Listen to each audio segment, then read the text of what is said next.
来看这架飞机，它正在空中做着相当花哨的机动动作，看起来绝对完胜 F-35和苏37，有没有？简直拥有和航母一个级别的飞行性能啊！哎，等等，难不成它是失控了？哎，是的啊，它的确是失控了。就在几秒钟之前呢，飞行员刚刚弹射逃生了。好吧，这架飞机呢叫做 X-31，是全世界仅有2架中的1架，而且也是美国 X 系列试验机中罕见的一款和国外机构合作研制的。它的设计目标呢是专门用来验证推力矢量技术的，所以本身的飞行性能也是的确相当强悍啊。你看，这是它在正常操作下的表现，是不是也能把你的下巴给惊掉呢？那么它怎么就失控坠毁了呢？我是百科全书火箭叔，今天呢我们就来聊聊它的故事。1983年，德国 MBB 公司拿着图纸，辗转就找到了美国人，问他们有没有兴趣一起来研发一款机动性特别强、失速过后还能再掰得回来的飞机呢？MBB 是当时西德的一家非常著名的飞行器制造商，是早期空客非常重要的合作伙伴。当然，现在已经被并入空客了啊。他们在找到美国人之前呢，其实是先去找英国人的，但是英国人说，得嘞，我们就连自己的先进战斗机项目都已经暂停了，这个呢，你们要不去对面那个大财主那边问问看呢？美国人一听就来劲了啊，正好我们这边的 X 飞机后面跟多少个数字都行啊，这样你们出2成，我来出8成，咱们就可以把它做起来了。于是28分之后 ，X-31项目就诞生了。虽然它最明显的特征就是那3片装在发动机喷口处可以自由运动的燃气舵了。但其实它最厉害的是设计理念了。它是第一架将飞机的气动控制和推力矢量控制综合到一起来设计的机型，而且对大迎角下失速机动性能进行了根本性的研究。可以说，没有它就没有后来的 F-22和 F-35。来说说它非常重要的2个里程碑啊。第一个就是实现了在70度迎角下的可控飞行。关于迎角的概念呢，我们在之前的视频里面有多次提到过，这里就不再多讲了。你只需要知道，当迎角过大后呢，空气就会跟机翼产生脱离，而最依靠空气来控制飞行姿态的控制面就得不到空气了，于是飞机就会面临失去控制。第二个是成功执行了一个叫做赫布斯特机动的180度快速转弯的机动动作。它有点类似于大名鼎鼎的苏27眼镜蛇机动啊，但是却被认为是更适合在空战中使用的那一个。所以你就能看到 X-31的飞行性能是有多么的出众了。这种出众呢，很大程度上得益于机上先进的自动控制系统了，而自动控制系统又得益于遍布在机身上下前后的无数个传感器了。速度传感器呢，就是其中非常重要的一个了，它叫做空速管或者皮托管，是沿用至今的在飞机上用于测量空速的一个装置了。飞行电脑的运算极度仰仗于它所提供的准确数据，但是普通的皮托管呢有个缺点，那就是当飞机的仰角变大之后呢，它的误差也跟着变大了。这个跟他们的工作原理是有关的，我们来简单介绍一下。这是一个普通机械式的皮托管和空速仪的示意图，会有2种空气进入其中，一个是从皮托管正面开口处冲进来的高速气流，另一个则可能是从皮托管的侧面或者是飞机机身其他部位不迎风的侧面所输入进来的静态空气。它们2者的比值反映的就是飞机的空速了。空速越大，冲进来的空气压力也越大，比值当然就越大了。我们只需要把这样的比值量化成能够看得明白的东西就好了。于是，在空速表里面呢，就有了这样一个由很薄的金属所制成的空心圆盒，它叫做膜盒。从皮托管正面吹进来的空气会进入其中，当它承受的压力比外面的静压更大时呢，就会鼓胀起来，推动这根连杆旋转。这根连杆又连着其他连杆，其他连杆又连着一系列的齿轮，最终就把速度盘上的指针给推动了，因此我们也就能读出速度了。但是你看由于特殊的进气方式，就导致只有当它在正面冲着气流方向的时候呢，才能够最准确的测量嘛。如果上扬或者下倾了，动压就会变小，静压也可能会变大，2个一比就不对头了嘛。虽然可以通过一些方式来补偿呢，但是也有限度的。而 X-31夸张的70度迎角显然就超出了这个限度，所以为了更准确的空速数据呢，它必须要换上更可靠的空速管才行啊。这就是这架失控的 X-31上面装着的 KILL 管了。至于它是如何提高大角度下测量的准确性的，我们并不太清楚。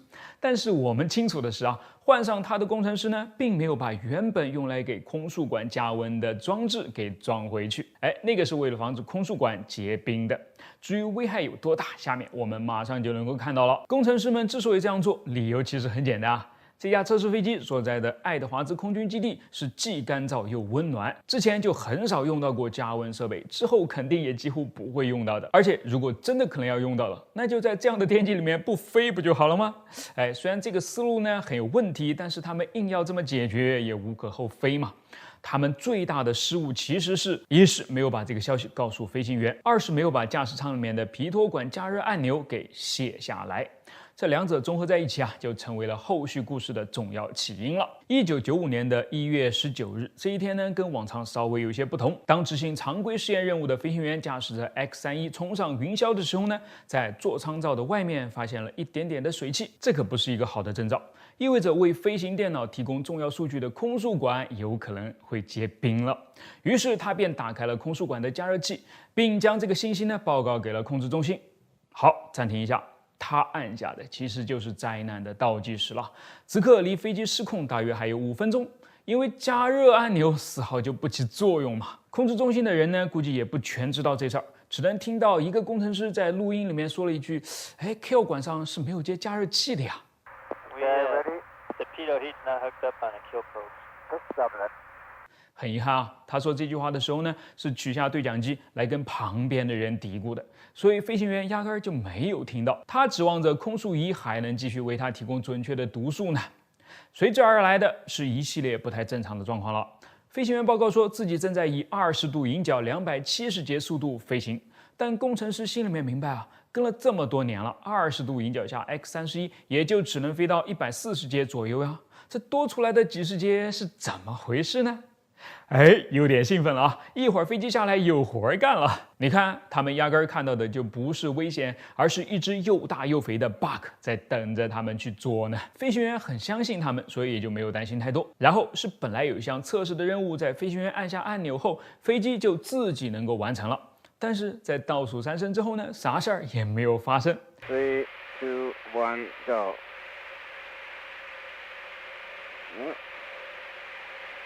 Doesn't do anything. 空中和地面在分别懵了几秒后，应该是意识到有些差错了，所以计划返航。但其实啊，他们都严重低估了此时的状况。空速管其实已经完全冻住了，所以当飞机在降高度时，它降的比人家还要快，直接就干到了最低值，都已经超出指针能够显示的范围了。于是飞行电脑就真的认为飞机已经没有速度了，哪怕实际上根本就不是的。他就尽自己的一切努力来试图掰回一城，结果只能是把飞机往浩劫上越推越远了，跟之前失航和哀航的波音737 MAX 空难简直一模一样啊！还好，这位飞行员的经验十分丰富，而且他还有弹射座椅可以用，所以就幸运的逃生了。而飞机本身嘛，在表演了一段空中自由飞舞之后呢，重重的摔到了地面上，离一条公路目测是相当接近啊！求这位司机的心理阴影面积。好了，事后的调查表明啊，除了技术原因之外呢，最重要的还是心态的麻木了。X-31原本是一个危险系数非常高的项目，但是在经过了5年500多次的高难度飞行后，它都能稳稳地降落在地面上。所以既然之前可以，为什么之后就不可以呢？整个团队啊，到了1995年这个时间点上都已经松绑了，所以哪怕有那么多的征兆，大家也都视而不见了。你看，其实所有的事故都是这么产生的。最近我只能被关在南京，也是同样的原因。好吧，祝天下太平。我是火箭叔，关注我，把不一样的科学故事讲给你听。击落一架隐形飞机的确值得庆祝啊！所以当南斯拉夫防空部队在1999年的科索沃战争中击落了一架 F-117之后呢，专门设计了一张庆祝海报来讽刺美国人。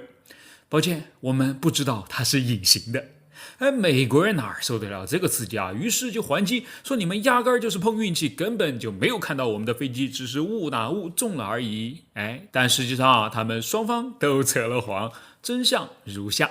当年南斯拉夫陆军第250防空导弹旅第3营的指挥官叫做佐尔坦·达尼，他是一个特别会琢磨的人。为了打下一架美国的飞机啊，他将所有能够找到的隐身技术的资料翻了个遍，得出来一个结论，就是 F-117虽然在雷达屏幕上不容易发现，但是也绝非完全隐形，我们还是有战术上面的空子可以钻的。什么战术呢？伟大的游击战了。第一，在大部分的时间里面呢，都保持自己的雷达处于关闭状态，这样北约的飞机就不会先找到他们了。第二，虽然所使用的过时的 S-125防空导弹其火控雷达很难锁定 F-117，但是却有着不错的机动能力嘛，那咱们就放大这项能力，通过艰苦的训练，把原本需要用150分钟的重新部署时间呢，减少到90分钟不到，以此来实现快速的把它们埋伏到 F-117可能经过的路线上。第三在北约位于意大利的空军基地周围部署群众间谍，一方面随时观察和报告机场起飞飞机的类型，另一方面呢，则截获和监听飞机之间的无线电通话，判断可乘之机。第四悄咪咪的从俄罗斯搞来 P-18预警雷达。S-125的火控雷达不是有点近视吗？那咱试试这个呗。经过测试采用甚高频波段，它的确可以探测到在24公里范围内飞过的 F-117了。于是1234结合起来，一个游击战术就浮出水面了。你看，先是由间谍报告 F-117的起飞，然后打开 P-18找到它的具体位置，再把 S-125推过去，放一个冷枪打到目标，只是一个时间问题了。很快，指挥官达尼的机会就来了。1999年3月27日夜晚，天空没有月亮，4架 F-117呢从基地起飞，单独去执行任务了。这是非常危险的，因为众所周知，为了隐身F-117甚至把自己身上的雷达也给阉割掉了，所以他在平时呢是一定需要另外一架有着雷达的飞机来为自己指路的，否则跟瞎子也就差不了多少了。但是今晚天气不好，本应陪着他们一同前往干扰并摧毁南斯拉夫雷达的徘徊者电子战机呢无法升空，北约由于太过自信，也没有叫停这次任务，于是4架 F-117就真的这么瞎着飞出去了，只带着红外传感器。他们起飞，甚至对话间透露出没有电子战机陪伴的信息呢，都被截获并送到达尼手上了。而且在连续追踪了 F-117很多天之后呢，他们的飞行路径对达尼来说也变得容易预测了。于是他赶紧下令让 S-125机动到 F-117的可疑路线上，并打开 P-18扫描天空。果不其然预警雷达的屏幕上呢出现 F-117了。此刻它正飞行在24公里以外，但是火控雷达嘛却一点反应都没有。达尼需要一点耐心。那咱们就来看看 F-117那边，其中一架的呼号呢是维加31，由参与过沙漠风暴的老司机帕特里克中校驾驶。他正在为了飞过山谷忽上忽下的控制着飞机，而当他将倾角拉高的时候呢，整架飞机就会像一面镜子那样反射雷达波了。很多事后分析认为这的确是增加了 F-117暴露的可能性。但最致命的一点还不是由他贡献的，而是炸弹舱门。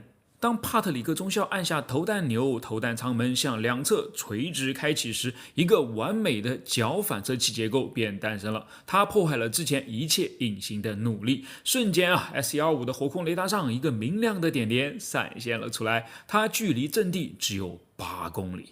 于是2枚导弹飞奔而去，一枚从头顶错过了目标，但另外一枚却在帕特里克中校的附近准确地炸开了 F-117，严重受损，随后坠机。不过帕特里克却奇迹般的弹射逃生了。更奇迹的是他居然能够在1公里以外的水沟里面平安地躲过了大搜捕，并最终被顺利救回。所以故事讲到这儿，我们都知道了吹牛真是没有上限的。南斯拉夫明明知道他要打的飞机是隐形的，而美国人也明明就知道南斯拉夫靠的不是运气，而是实力。但是抱歉我就算知道还是要这么说，怎么着吧？最后还有一段小插曲就是2位故事里面的主角一开始是相互要你命的达尼和帕特里克中校，在这次击落事件后呢，都晋升为了上校，并且还在12年以后成为了挚友，共同出演了一部纪录片，相互之间的崇敬之情溢于言表。毕竟这也算是另外一种层面上的出生入死了吧。这个画面不一般一架钥匙战斗机被卡在了货轮的集装箱中间，缓缓驶进港口。它是报废的还是走私的？实际上都不是，而是被一名英国皇家海军的飞行员给停上去的。为此，英国人还极不情愿地掏出了57万英镑，才从这艘西班牙货船的船主手里面把飞机给赎了回去。所以究竟发生了什么事情呢？咱们还是得先了解一下这个故事的主角钥匙。这架在1966年装备部队的英国飞机，以突破传统的原地起降能力，打开了人们无尽的想象空间，以至于在1994年电影《真实的谎言》里面，成为比施瓦辛格还要耀眼的明星。那个挂着反派射出响尾蛇的镜头，不知道圈粉了多少人呢You're fired. 但其实钥匙早就已经是个明星了。在1982年爆发的英阿马岛之战中呢，同样用的也是响尾蛇，28架钥匙在空战零战损的情况下，干掉了阿根廷包括法治、幻影在内的各型战斗机21架，自己呢只在地面炮火和事故中损失了6架而已，创下了当时空战史中的最强纪录。同时，让人更加不可思议的是普通舰载机的起降平台呢，那必须是得航母但轮到了钥匙嘛。为它提供驻足之地的，除了无敌竞技神航母以外呢，竟然也包括一些集装箱货船。在仅仅只是设立了一个简易的起降甲板后呢，他们就成为了数十架钥匙的临时海上之家了。是的钥匙就是这么强，实现起降自由只需要一块15乘15米的空地便足够了。虽然短板也很明显我们来数数，只能亚音速机动，少到可怜的续航。过时的雷达和导航，不靠谱的航电系统，等等等等，所以注定今天的故事败的也是他，成的也是他了。1983年的6月7日，2架钥匙从葡萄牙海岸附近的一艘光辉号航母上一跃而起。他们本次要执行的是一项北约的演习任务，任务目标是这样的：在无线电静默和雷达关闭的情况下呢，去定位一艘模拟走丢了的法国航空母舰。这其中的一名飞行员名叫伊恩·沃森，非常年轻，所以经验有限。此前呢，只飞过13次的钥匙，加起来总的时间呢，也不超过75个小时。而像这样的演习，这一次都还没有。但年轻人总是要给机会的嘛，大不了让老人带带就好了。所以另一架飞机上就是一位资深的飞行员了。这样的搭配，这样的任务，估计大家觉得也都跟玩似的，能出什么岔子呢？好了，升空之后呢，两人决定分头进行搜索，只需要在指定的时间回到碰头点就好了。然而当演习结束，沃森回到约定地点时，却并没有看到另外一架飞机。他想，会不会是队友等得太着急，已经返航了呢？反正任务都已经执行完毕了嘛，那就打开无线电跟他联系一下呗。结果却发现这无线电怎么也打不开。好家伙，原来咱这无线电静默不是模拟出来的呀，是根本在这架飞机上，海军压根儿就没有想过要让你用无线电嘛。它就是个坏的。没办法，只能打开雷达喽，直接返回航母吧。可是还记得我们之前说过的钥匙的几项缺点吗？过时的雷达系统，在这儿呢，就是它的探测范围已经够不到航母了。在沃森的雷达屏上呢，只有平静的扫描线，既看不到航母，也看不到自己的队友。这种情况已经够糟了，但沃森还没有慌，因为他还能有所指望——惯性导航仪。至少呢，他还有可能把沃森带回到原来的位置嘛。但我们应该提醒沃森这架飞机的导航系统也是很不靠谱在跟着导航绕了几圈之后呢，海面上连个鬼都没有看到。光辉号，你要是真能发出点耀眼的光辉该多好情况发展到这儿呢，就很不乐观，也很讽刺了。你看本来是出来寻找假走丢的航母的，结果却把自己给真飞丢了。关键是航母即便丢了，也可以继续浮在海面上可要是这飞机丢了，岂不只能砸在海面上吗？沃森马上就要面临这样的情况了。在跟着不靠谱的导航绕了几圈之后呢，沃森意识到他飞机上的油箱已经快要见底了。在坠毁到茫茫大海的中央前呢，他最多只剩下了12分钟的思考时间。于是他就想即便自己能够在飞机坠海前顺利弹射逃生，也绝无可能在这儿发出求救信号。所以结局一样是葬身海底嘛。唯一的生存机会呢，只有飞到离陆地最近的地方去。他的直觉告诉他，应该往东飞，那边兴许还有一些沿着海岸的航道，能够增加他被发现的概率。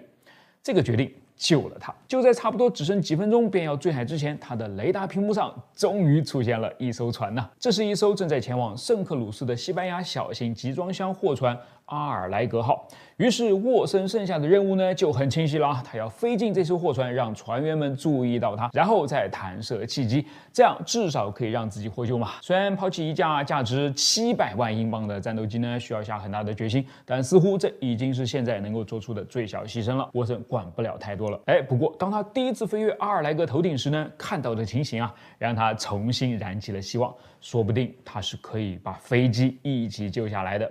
因为他看到啊，载着很多集装箱的阿尔莱格号呢，恰好在顶上组成了一个跟自己平常训练时差不多大小的平台。既然最坏的打算都已经做过了，还有啥好怕的呢？干脆一不做二不休，直接像平常那样把它给降上去。沃森真的这么做了，而且似乎做得还很好啊！要不是船长在看到如此令人震惊的画面时手抖没有把船给稳住，否则这架钥匙就不用拜托下面的白色面包车来替自己扛上一把了。一番惊人的操作之后呢，沃森居然连人带机都安全降落了，估计这是他也完全不曾想到的结果。当然。阿尔格莱号的船长又怎么可能想得到呢？所以他坚持自己的计划不变，还是要把船继续开到圣克鲁斯啊。